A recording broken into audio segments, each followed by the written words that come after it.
Ketika rumah tangga hilang berkah, itulah tema yang kita angkat pada kesempatan siang hari ini dalam Damai Indonesiaku bersama guru-guru kita Habib Nabil Al-Musawa dan juga Jufri. Nah, kemudian kami persilakan para jamaah untuk kembali bertanya. Yang pertama ada Bapak Yusuf yang akan dijawab oleh Habib Nabil Al-Musawa. Bapak Yusuf boleh berdiri silakan. Oke, silakan Pak. Ya, sudah nyala Pak. Bismillahirrahmanirrahim. Assalamualaikum warahmatullahi wabarakatuh. Waalaikumsalam warahmatullahi. Nama saya Yusuf dari Mekarwangi, Tanah Sareal, Kota Bogor.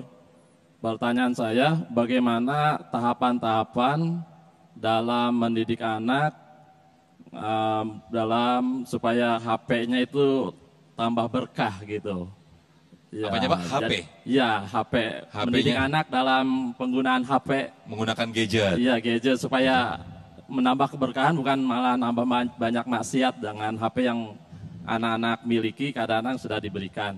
Ya, tahapan-tahapannya misalkan umur sekian, berapa, umur SD, umur SMP, SMA, supaya HP itu bermanfaat, malah nambah keberkahan dengan teknologi yang sekarang kita miliki. Baik. Terima kasih. Assalamualaikum warahmatullahi wabarakatuh. Waalaikumsalam warahmatullahi wabarakatuh. Karena tidak mau tidak mau kita sekarang sudah masa digital, masa gadget. Mau nggak mau anak harus juga mengenalkan. Tapi harus bagaimana nih Habib untuk tetap menghadirkan keberkahan. Silakan Habib. Izin Ustaz. Baik, Bismillahirrahmanirrahim. Pak Yusuf dan juga seluruh Bapak Ibu sekalian yang sudah punya anak. Dan juga anak-anakku sekalian, bagaimana kita berinteraksi dengan handphone, ya, atau dengan juga mungkin laptop, ya, dan sebagainya. Jadi begini, yang pertama adalah biasakan untuk supaya anak itu dari kecil tidak terus-menerus memegang handphone, ya. Saya misalnya salah satu contoh anak saya yang paling kecil itu saya kasih waktu untuk pegang handphone. Dan biasanya dia baru boleh pegang handphone kalau dia berprestasi. Nah, hafalkan surah ini. Nah, itu tugas sekolahnya ada, ya. Nah, ketika kemudian dari murojaah itu SD dia, ya, kelas 1. Ketika karena sekarang itu di SD aja di sekolahnya itu sudah apa-apa pakai handphone. Tadinya saya juga nggak mau ngenalin handphone dari kecil. Di sekolah itu udah harus pakai handphone. Jadi caranya gimana? Saya pegang itu handphone. Kalau kamu hafal surat ini, nanti Abi kasih kesempatan megang handphone. Senang dia. Hafal, sebentar aja hafal. Kenapa? Dia mau ngejar rewardnya itu. Pegang handphone. Nah, ketika megang handphone, saya duduk di situ. Saya lihat apa yang dia mainin gitu ya. Kalau game atau apa yang dia tonton. Ya. Kalau dia nonton TV, ya begitu juga. Syarat belajar, ya apa yang diinikan. Kalau sudah selesai, bisa dites sama Abi atau sama Umi. Nah, habis itu boleh nonton. Mau nonton YouTube, boleh nonton. Saya duduk di sebelahnya, atau ibunya duduk di sebelahnya. Lihat yang itu, itu jangan itu, pindahin. Bimbingan itu ketika kita biasakan dari kecil, saya ulangi, dari kecil, anak tidak ada ketergantungan sama handphone, satu. Kedua, terbiasa refleks memilih program. Programnya yang bermanfaat. Karena nanti kalau sudah tingkatnya SMP mungkin ke atas ya, SMP SMA, itu kita sudah susah.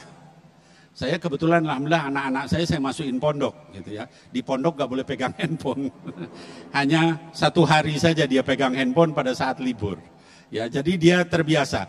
Setelah itu udah lulus ya udah hafizoh, udah misalnya jadi ustazah ya saya biarin terserah pegang handphone, dia udah punya tanggung jawab sendiri, ya. Tapi yang saya ingin sharing di sini, handphone itu bisa jadi malaikat gepeng, bisa jadi setan gepeng. Paham ya, Bu? Bapak-bapak ya.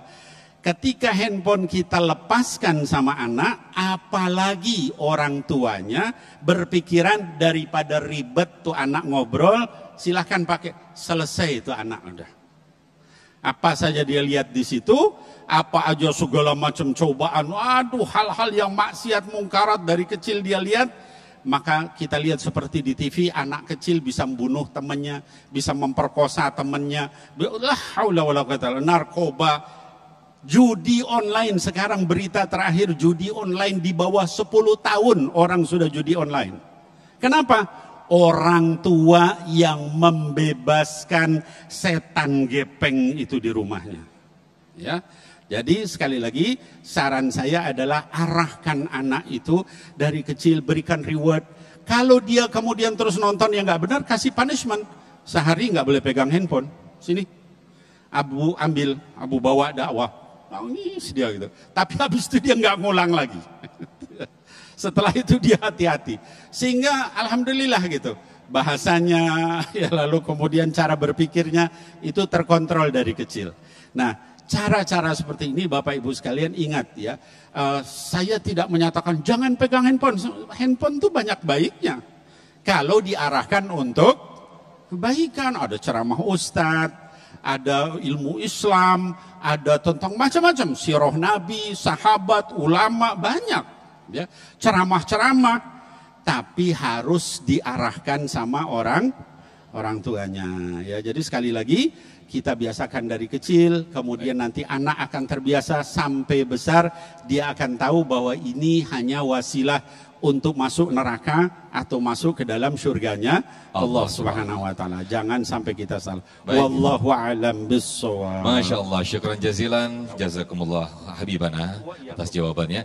Nah, ini mudah-mudahan tergantung bagaimana kita perlu membedakan antara keras, disiplin dan tegas ya Habib ya, untuk kepada anak-anak kita, ini semua untuk kebaikan anak-anak dan juga keberkahan di dalam rumah tangga kita. Nah,